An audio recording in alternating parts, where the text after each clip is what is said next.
Pendant que je méditais la parole de Dieu ce matin, je suis tombée sur une très belle histoire dans le livre d'Exode.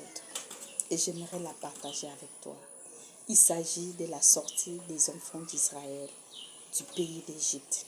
La Bible nous dit que lorsque les enfants de Dieu sont sortis du pays d'Égypte, Pharaon et son armée se sont mis à leur poursuite.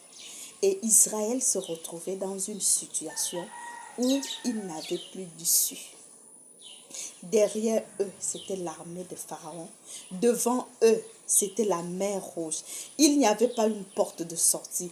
Il n'y avait pas d'issue. Certainement, tu te retrouves dans cette situation où tu n'as plus d'issue, où tu te dis tout est fini.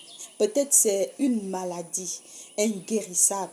Ou peut-être les médecins ont dit que c'est fini. Les médecins n'ont pas trouvé de médicaments. Peut-être c'est un problème dans ta famille. Peut-être c'est une situation qui perdure. Et pour toi, tout est fini. Il n'y a plus d'issue.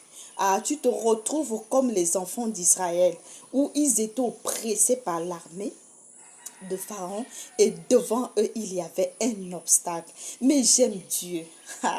J'aime Dieu, j'aime Dieu, j'aime Dieu. Dieu est bon. Dieu va dire à Moïse, demande aux enfants d'Israël de rester sur place. Oh bien-aimé, quel que soit ce que tu traverses, reste sur place. Reste attaché à Jésus. Reste sur place. Ne panique pas, ne t'inquiète pas. Reste sur place. Dieu a dit à Moïse, dis au peuple de rester sur place. De ne pas s'inquiéter, de rester sur place. Et c'est ce que le Seigneur te demande ce matin, de rester sur place, de rester attaché et tu vas voir ce qu'il va faire. Et lorsque le peuple d'Israël est resté, Dieu a frayé un chemin dans la mer et les enfants d'Israël sont passés. Et les ennemis des enfants d'Israël ont été engloutis par la mer. Alors je déclare dans ta vie que tes ennemis soient engloutis au nom de Jésus-Christ. Au nom de Jésus-Christ, je déclare que Dieu ferait un chemin là où tout semble fermé dans ta vie au nom de Jésus-Christ. Et toi qui n'as pas encore accepté le Seigneur, je ne pourrais pas terminer sans te dire que c'est important de donner ta vie à Jésus. De donner ta vie à Jésus, c'est une décision que tu ne regretteras jamais. J'ai l'habitude de dire qu'une vie sans Jésus est comme un but hors jeu.